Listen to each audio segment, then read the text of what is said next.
Welcome to Godsplaining, Contemplative Preachers, Contemporary Age. Each week, join the Dominican friars as they consider all things Catholic. Welcome to Godsplaining. I am Father Bonaventure, and I'm with Father Gregory Pine, as you can tell, in the luxurious studios of Dominican Council Studies for a short period of time, because pretty soon, Father Gregory, you will be changing your logo, or I suspect your job title, I think. Change. You may already be there at this moment. What's going on? Yeah, I think when we will have posted this episode, It's live. Yeah, exactly. I'll be in Switzerland. So I, at this point, can imagine what it will be like to be in Switzerland and maybe extemporize based on the experience of others who have been in Switzerland. So at this point, I will have been living for like a month and change at the Couvent Saint-Hyacinthe, which is a Saint-Hyacinthe. What's up? Which is a convent of the Dominican province of Switzerland. And I am studying with Gilles Emery at the University of Freiburg. I'm studying Thomistic Christology, specifically how the Lord Jesus saves. Big words. So that's it. Yep. So I'm studying big words so that I can do further big word things. in life. Big wording. Yep. So big wording abounds. And yeah, so far we're just going from 5 syllables to 6. And I foresee 7 in the future. Dominicans love it. Ratchet it up. You can add like a neo onto something or a paleo onto something. You can just, it's not, we'll never catch up to German where you can just smash words together, Zusammenfassen and such. Yeah, exactly. But we can with hyphens, we can approach it and we can, and especially with ologies and such. That's great. And so you're, well, what should we say? Ready for COVID in Europe? Am I ready for COVID in Europe? I don't know. I'm wildly underinformed as to how COVID works in Europe. So Switzerland is a mountainous country, and it's a little bit finicky, I suppose, when it comes to immigration. So they don't very much like for people to come there, irrespective of whether or not you are sick or suspected to be sick. So I think they've been ready for COVID for thousands of years. As to how it really changes their culture, I have no idea, but I don't suspect that it's going to affect Sunday walks in the mountains as much. So, well, Switzerland also is a neutral country, if I remember correctly. So they didn't join wars, and I assume the same thing. Viruses apply, and they respect that. They lift up the bridges or blow up the bridges or something. So I'm sure they've done something similar to that for COVID. So, yes. But we hope everyone else is enjoying COVID tide right now. We continue in this season of grace, and the opportunity to wear special vestments, especially on your face, which we are not doing, but that's because we're in a house. So that's okay. But one day, who knows? You just never know. We might have to. But tumultuous times, so we continue on with this great festival and season. But we're not going to speak about COVID anymore. No. Because our topic for today is C.S. Lewis. Nice. C.S. Lewis, Clive Staples Lewis, who is, I suppose we generally do literature, it seems like. Yeah. And he's we're going to talk about that, I suppose. Clive Staples Lewis, C.S. Lewis, also known as Jack, those to his friends and such. And we're not friends with him, so we will call him C.S. Lewis. But he's delightful. So when did you first meet C.S. Lewis? I first met C.S. Lewis in my mom and dad's bookstore. So my mom and dad owned a little Catholic bookshop for 25 years. It didn't make much money. But it made much friends. A Catholic bookstore, you said. Exactly. Correct. Yeah. Especially in the dispensation of Amazon instant delivery. They found it difficult to keep up with drone delivery. Yeah, that was pre-drone, I think, right? Just wait till now. Yeah, but I used to work for my mom and dad. So take some hours as the shopkeeper, I guess would be my technical title. And during that time, people would come in to talk to my mom. They wouldn't come in to talk to me because my mom is good at talking to people and I'm not. So when I was there, they just caught the impression Gina's not around. So no, don't bother going to Salve Regina. So I would have a lot of free time. So I would just toddle around the store and pick up things that looked nice to me. And I started picking up the C.S. Lewis Signature Classics. Oh, those are nice, aren't they? Yes. Although they look nicer now than they used to. That's true. They've gone through a few printings, but I think I picked up maybe the Screw Tape Letters. Okay. Mere Christianity, Problem of Pain over the course of one summer. and I was just I was smitten. Yeah, it's hard not to be. I mean, most of the listeners now, and maybe viewers, who knows, um, probably have read C.S. Lewis, and he's written in so many different genres. Of course, born in 1898 in Belfast, Ireland, so he's not English; he's actually Irish, and not Catholic. Of course, from Belfast, that should be obvious. And then died in 1963 in Oxford. So he spent most of his life in Oxford. In the Kilns was his little house there with Warney, his brother, and Joy Davids. See, the thing with C.S. Lewis' biography is I think everyone knows basically all the important stuff to know about him. I mean, he was in World War I, and then he gave World War II talks and things on the radio. That's what Mere Christianity worked out.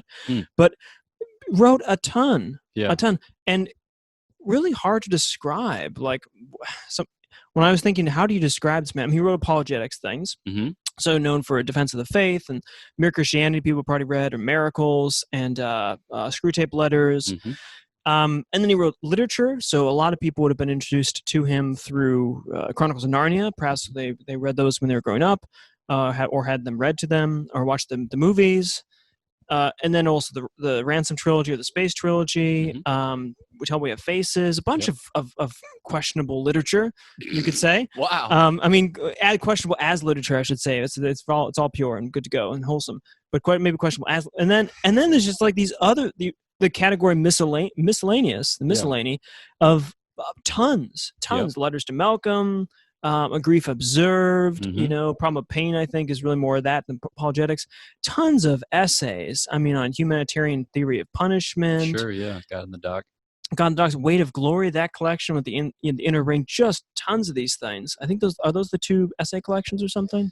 Short answer is I don't know all of the essay collections, but I know there's also like a bunch of stuff that just because it hasn't been reprinted by like Penguin or by like Harcourt Brace Jovanovich. Yes. No one sees it, but he also has a bunch of scholarly stuff. Oh, too. sure. I was going to say A Discarded Image about medieval literature. And then he's also got Allegory of Love. He's also has also Latin letters to his friend. I forget what that's called. Like he wrote Latin to his friend. I mean, what a how do you just, I mean, how do you, put this way.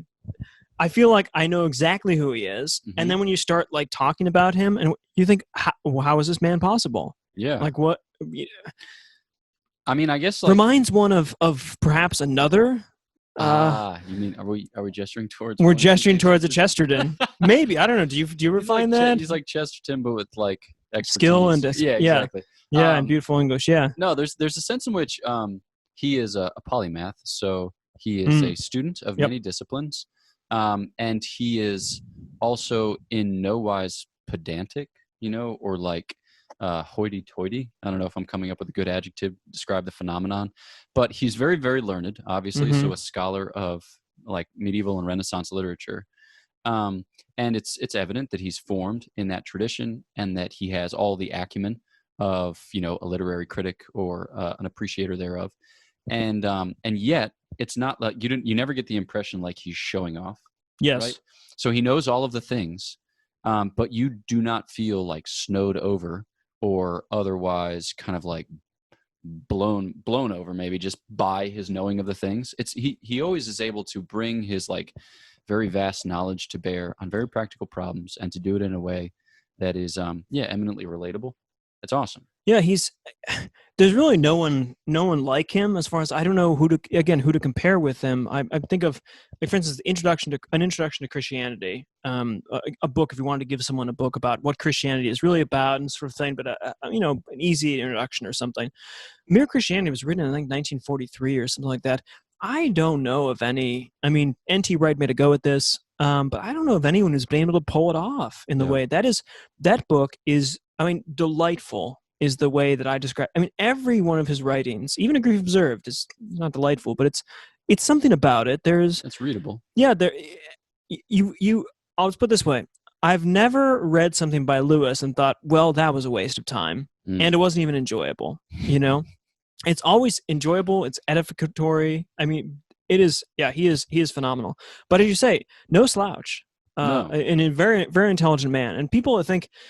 At least they compare him literary-wise to J.R.R. Tolkien. So this is the kind of, are you a Lord of the Rings person or a Chronicles of Narnia person? Yeah. And I think Tolkien also thought he didn't read. Someone asked him about Narnia Chronicles or something, the Chronicles of Narnia, and I think he said, I don't worry about him. He thought they were too simple or too simplistic, right? Yeah. And of course Lewis thought, well, I'm trying to get people to believe in God, in Jesus Christ, and I want to tell them these things. And Lord of the Rings, maybe we should do Tolkien at some point. It's fine.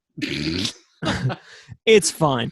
But I mean, the images you get from Lion, Witch, and the Wardrobe, the fawn and the lamppost missing one of its little things, and how'd that happen? And always snowing, but always winter, but never Christmas. The one, Horse and His Boy, book 3, about Providence and kind of the footsteps always walking by, this sort of thing. Then the remembering, the book, the images. She has to remember things in the 4th one or something. There's just stuff that you'll never forget. I mean, it's a catechesis, a brilliant catechesis. Yeah. No, I think that so there's a sense in which everything that C.S. Lewis does, he does deliberately. And I think that you mentioned a kind of disagreement between Tolkien and Lewis as to the integrity of literature, right? So Tolkien was very much, he thought that you told a story and you didn't worry too terribly much about being kind of overtly allegorical, because he thought that if the thing were true, then it could be brought to bear on one's own life or the life of faith, as it were. Whereas Lewis is very overt in his drawing of connections between the stories that he writes and the religious truths that he seeks to illumine. But I think that that literary theory, which kind of undergirds especially the Chronicles of Narnia, is also part of the reason why he's such a good apologist, right? Because he's so clear. Yes. Right. And to some, it may seem crass. I don't think it is. I think it's just delightful, and he's very explicit that the Chronicles of Narnia are written for children. And the introduction to The Lion, the Witch, and the Wardrobe, he dedicates it, I think, to his niece Polly, maybe. And he says, "I intended to write this for you, when you were a child, but you've grown old." Basically, that children grow quicker than do books. Yeah. But there'll come a time, he says, when you'll be able to read it and to appreciate it again. So there's a sense in which it's for children, and so it can afford to be a little bit straightforward. But it's also, we can appreciate it too, insofar as we're all in need of a kind of popular apologetic.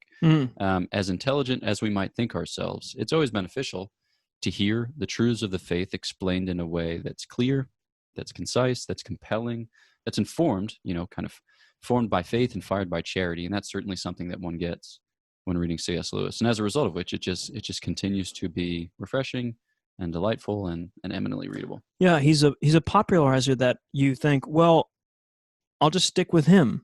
He has that, like, you read his things and you think, well, what else would I want to go? Anything else would be, I'll go on to the things, but like, he's still the it's still the base. It's very, I'm always taken away, and I love his work. Four Loves also is another one. Look, we're going to get into some details about it. We'll say greatest hits. The second half of this episode will be greatest hits of C.S. Lewis, maybe talking about that. And you can be following along. It's not a call-in show, but you can just yell at your screen or anyone next to you. So we'll be back in just a moment to talk about C.S. Lewis, our greatest hits, some thoughts about him, and maybe some pieces that you haven't read that you might want to dip into.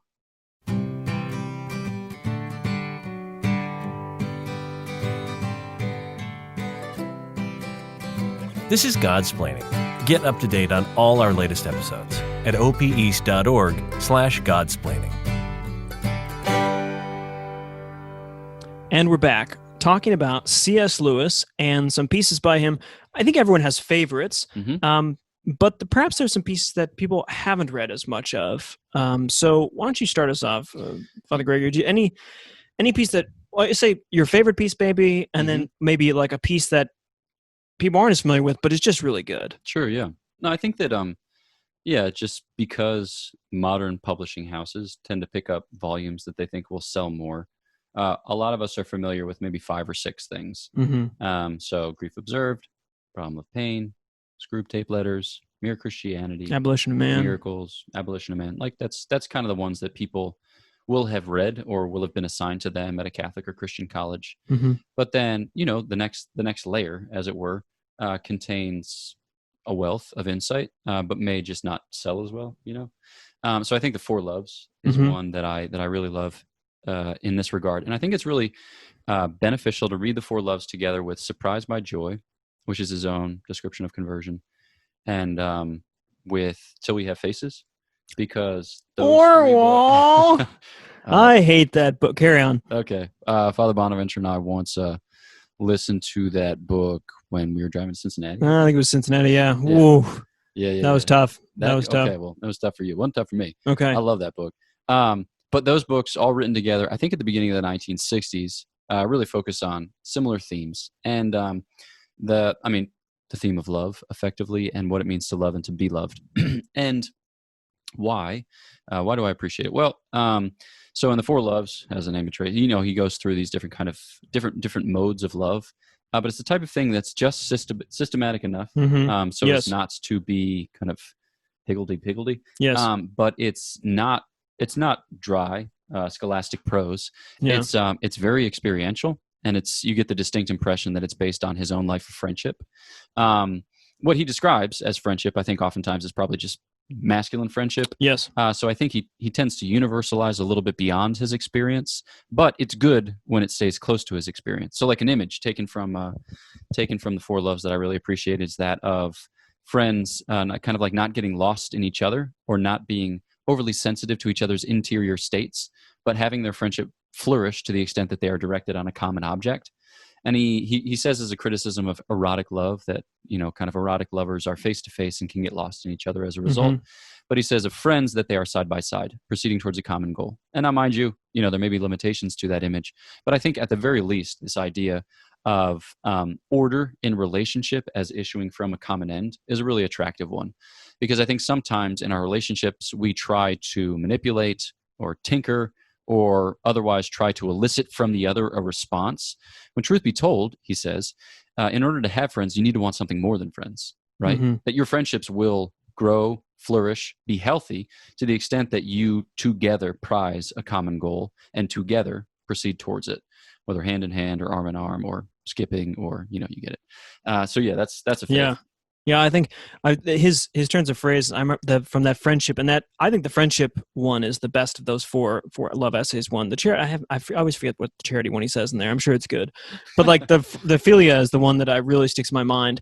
And because he starts it off saying, "I know people are suspicious of friendship today, because there's a concern that it might be something that men don't do together, and then he gives his list of historical references like this, Jonathan and David, Tristan, whatever.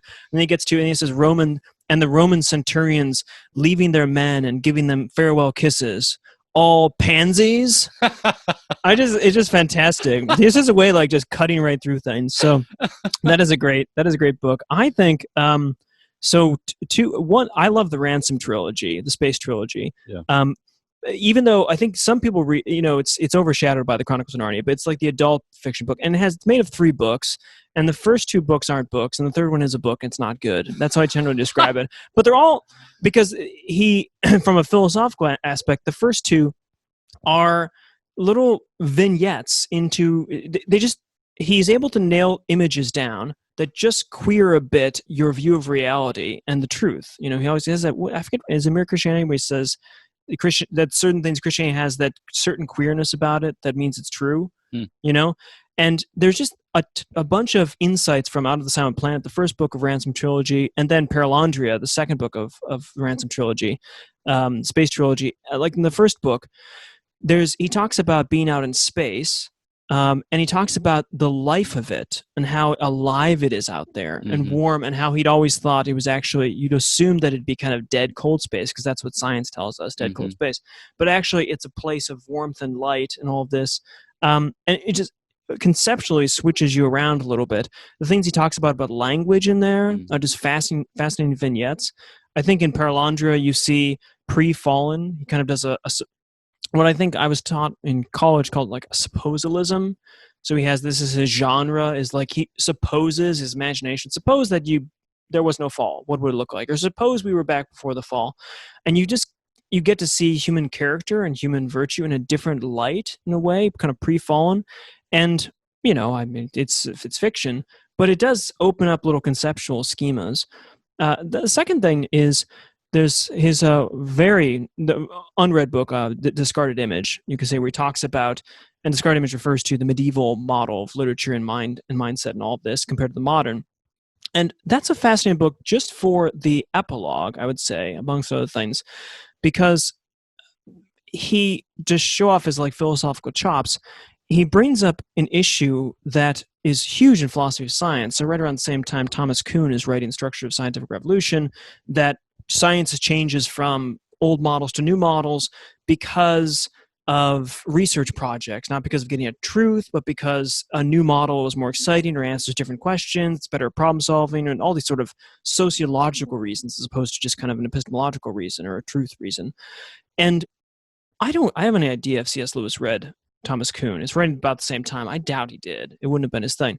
But in that epilogue, he says he spent time talking about the medieval mindset, the medieval model of the world. And he says, I'm not going to lie, I love this. I'm very enchanted by it. But you're going to agree, you're going to say to me, well, it's got a problem. It's not true.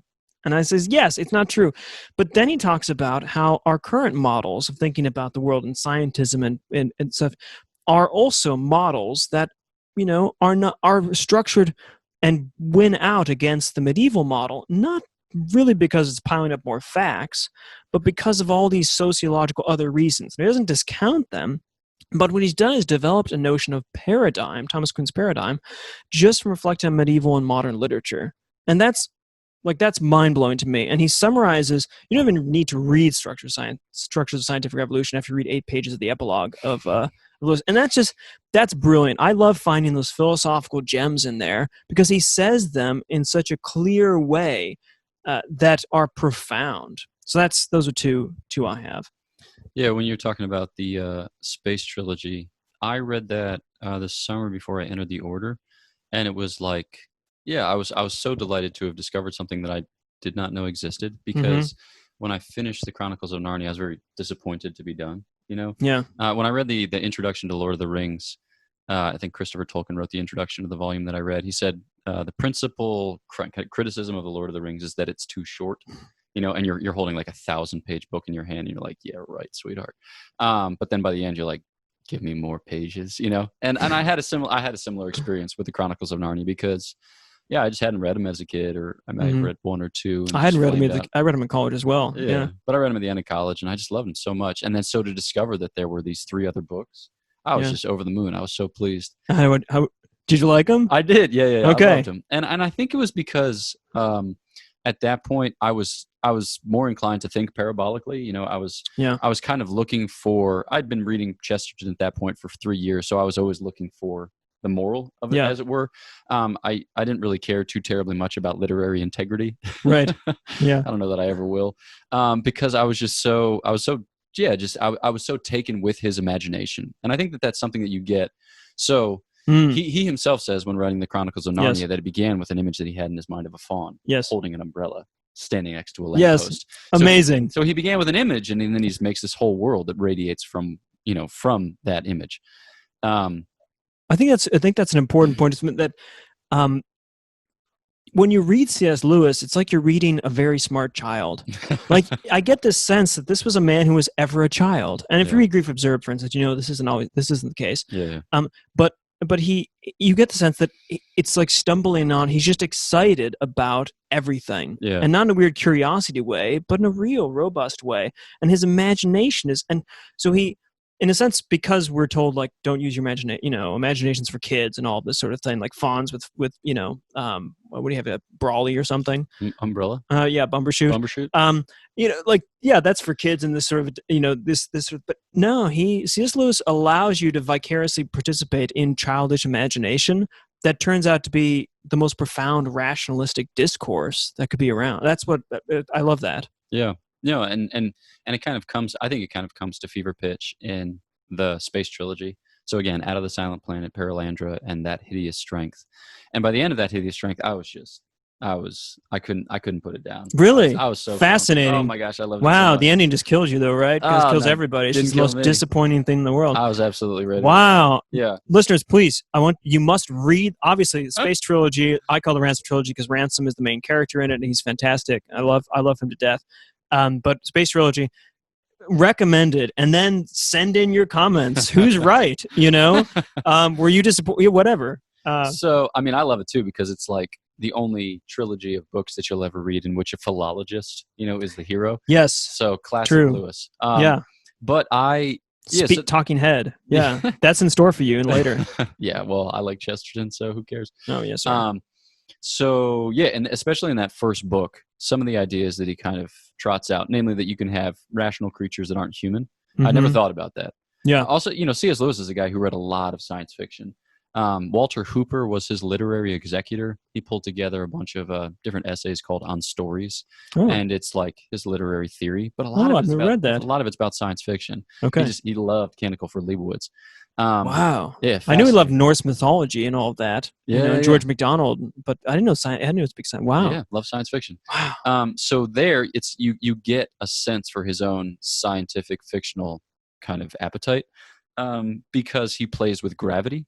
So, yes, I remember that. So like the mountains are much, much more sheer and tall, and there are creatures that are accompanyingly long, the Sorns. Yes. But then he also takes a thing which you think to be just dumb, like a little kind of the beaver woodland thing? creature, meatloaf with a tail type thing. It looks like a marmot is the impression that I got. Yeah. And then they end up having these just like wild rational discourses amongst and between themselves. Yes. So he goes and he accompanies them on one of their initiation rites when they go out on this boat and they have to hunt this thing in the water, which is lethal, deadly. Yes. And Ransom is like, why are you doing this? Why would you hunt this thing that's going to kill you and it isn't actually good to eat? And they're like, it's an initiation rite, effectively. They're like, we live because there's death in the water. And I was just over there thinking about baptism, just pumping my fist, just losing my mind. And mind you, it's so overt, but it's so beautiful, Yes. It's so just imaginatively beautiful. Sometimes the cross just smacks you in the face. It's the cross, you look at that. Oh, wow. Yeah, that's true. But the Space Trilogy is phenomenal. Well, there's plenty more we could talk about C.S. Lewis. I mean, just episodes and episodes. This guy wrote a ton. His essays, especially in God in the Docks, there are some just phenomenal essays in there about political issues even. But that's for you to go and have a go at it and try some of the ones you haven't read. Lewis is just, when you're good, you're good. So from Godsplaining, we're hoping you all do well. Please share this if you have a Lewis fan, maybe an evangelical or something. He's big with them as well. Share the podcast with anyone who might be interested in C.S. Lewis or might be hearing about some Dominicans. And we, wish you all the best during COVID tide, and perhaps one day we'll be out of this as well. God bless.